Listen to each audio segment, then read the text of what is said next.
Hi friends, అందరికీ నమస్కారం. నేను మీ తోటి వాలంటీర్ని.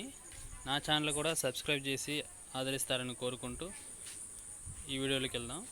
ముందుగా మీ మొబైల్కి డేటా అనేది రావటం పెద్ద సమస్యగా ఉంది కదా, దానికి చెక్ పెడుతూ ఈ వీడియో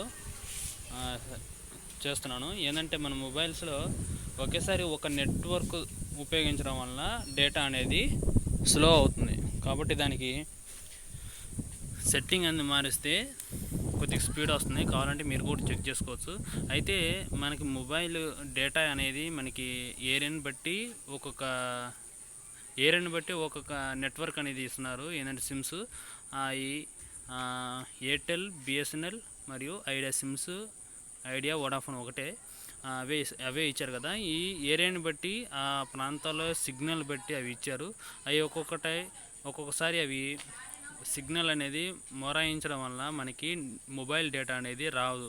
కాబట్టి ఈ సెట్టింగ్ అనేది ఒకసారి చేంజ్ చేసి చూడండి. మీ మొబైల్లో సెట్టింగ్ అనేది మార్చిన తర్వాత డేటా ఎంత స్పీడ్ వస్తుందో మీరు కూడా చూసుకోవచ్చు. ముందుగా మీరు సెట్టింగ్లోకి వెళ్ళండి. సెట్టింగ్లో SIM card and mobile data ఉంది కదా, దాన్ని క్లిక్ చేయండి.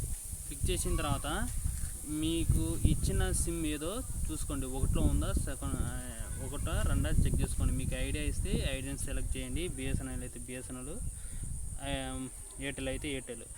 నాకైతే ఐడియా ఇచ్చారు కాబట్టి నేను ఐడియాని క్లిక్ చేస్తున్నాను. ఇక్కడ మొబైల్ నెంబర్ అనేది ఇది కాదండి, నేను చేంజ్ చేశాను. నేను ఐడియాని క్లిక్ చేశాను.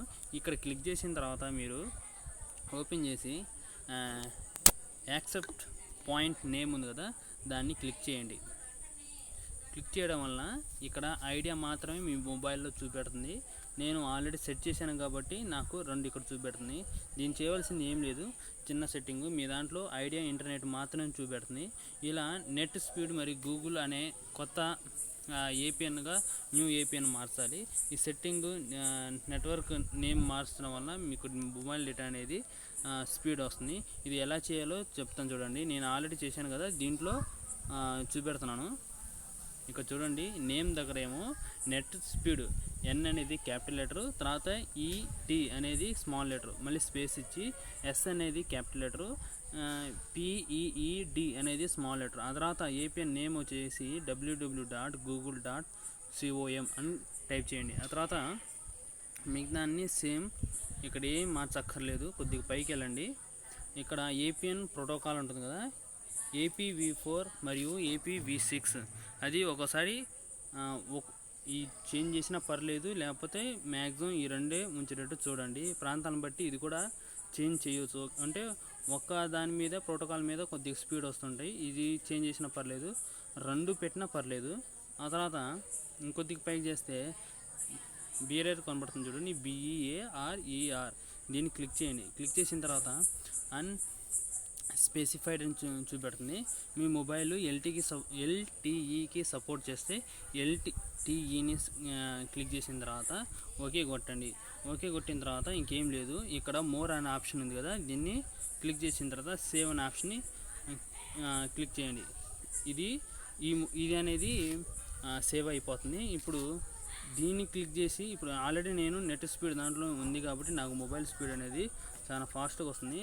అదే ఐడియాని చేసిన స్పీడ్ అనేది చేంజ్ అవుతుంటుంది. ఒకే డేటా అనేది మొబైల్ అనేది డేటా స్పీడ్ అనేది చేంజ్ అవుతుందంటే, అంటే ఒకే నెట్వర్క్ మీద ఎక్కువ మంది వాడటం వల్ల మొబైల్ స్పీడ్ అనేది తగ్గుతుంది. అప్పుడు మీరేం చేయాలంటే ఈ 2 నెట్వర్క్లు చేంజ్ చేస్తూ ఉండండి. అంటే ఐడియాగా తక్కువ వస్తే మీరు క్రియేట్ చేసుకున్న నెట్ స్పీడ్ www.google.com ఉంది కదా, దానికి సెలెక్ట్ చేసుకోండి. అలాగే నెట్ స్పీడ్లో స్లోగా వస్తే ఐడియా ఇంటర్నెట్లో వెళ్ళిపోండి. ఇలా చేంజ్ చేయడం వల్ల మీ మొబైల్కి చాలా స్పీడ్ వస్తుంది. అలాగే మనకి అయితే 1 మంత్కి అయితే మనకి ఎంత జీబీ ఇస్తుందంటే 30 GB మాత్రమే ఇస్తుంది. అది మనం జాగ్రత్త చూసుకొని వాడుకోవాలి.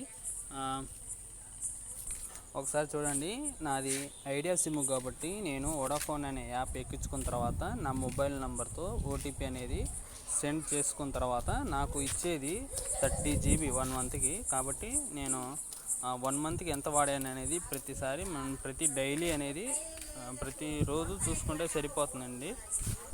చూస్తే సరిపోతుంది, అంటే మనం ఎంత వాడుతున్నాం అనేది. లేకపోతే ఫంక్షన్ రోజు మాత్రం ఇబ్బంది పడకుండా 30 రోజులకి రోజుకు 1 GB ఇచ్చినట్టుగా ఇచ్చారు. మన రీఛార్జ్ వచ్చేసి 78 రూపీస్. పొరపాటును కూడా ఈ సిమ్కి రీఛార్జ్ మాత్రం చెయ్యొద్దు, ఎందుకంటే రీఛార్జ్ చేసింది గవర్నమెంట్ డ్యూ దాంట్లో వెళ్ళిపోతుంది కాబట్టి మీరు ఎట్టి బస్సులో రీఛార్జ్ చేయొద్దు. ఓకే అండి, ఈ వీడియో మీకు నచ్చినట్లయితే లైక్ చేయండి. రీసెంట్గా సబ్స్క్రైబ్ చేసి ఆదరించిన వాళ్ళందరికీ థ్యాంక్స్. సబ్స్క్రైబ్ చేయడం మాత్రం మర్చిపోవద్దు. Okay, thank you.